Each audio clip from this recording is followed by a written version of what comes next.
कर्मयोगी अपने मन और बुद्धि की शुद्धि के लिए ही अपने शरीर, मन, बुद्धि और इंद्रियों के साथ आसक्ति रहित होकर कर्म करते हैं।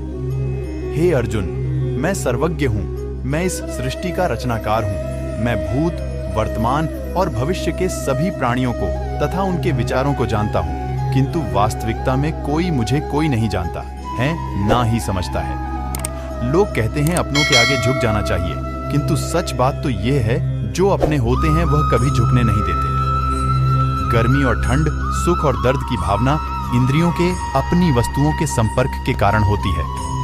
वे आते हैं और चले जाते हैं चिरकाल तक। आपको उन्हें स्वीकार करना चाहिए। पूर्ण लगन के साथ अपना कार्य करो, लेकिन उसके फल की इच्छा मत करो, क्योंकि जब आप फल की इच्छा करते हैं तब कहीं न कभी आप अपने कार्य में पूर्ण रूप से समर्पित नहीं हो पाते। गति के लिए चरणों पर ध्यान देना आवश्यक है, किंतु प्रगति के लिए सदैव आचरण पर ही ध्यान देना चाहिए। प्रकृति द्वारा निर्धारित कर्तव्य का पालन करते हुए व्यक्ति ने कोई पाप नहीं किया।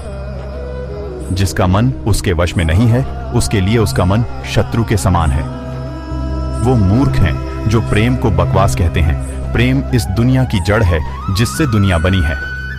अपनी इच्छा की शक्ति से अपने आप को नया आकार दें। अपने आप को कभी भी स्व इच्छा से नीचा न होने दें। बुद्धिमान अपनी चेतना को एकीकृत करते हैं और कर्म के फल के प्रति आसक्ति को त्याग देते हैं। मनुष्य अपने विश्वास से निर्मित होता है। जैसा वो विश्वास करता है वैसा वो बन जाता है। मन चंचल होता है, यह इधर उधर भागता है और किसी भी कार्य की एकाग्रता का दुश्मन है। लेकिन यदि यह व्यक्ति के वश में हो जाए तो इससे अच्छा कोई मित्र नहीं है। मन को एकाग्र करना जरूरी है, बस थोड़े से प्रयास और अभ्यास की जरूरत है। मेरे लिए न कोई घृणित है और न ही कोई प्रिय, न कोई निर्धन है और न ही कोई धनी।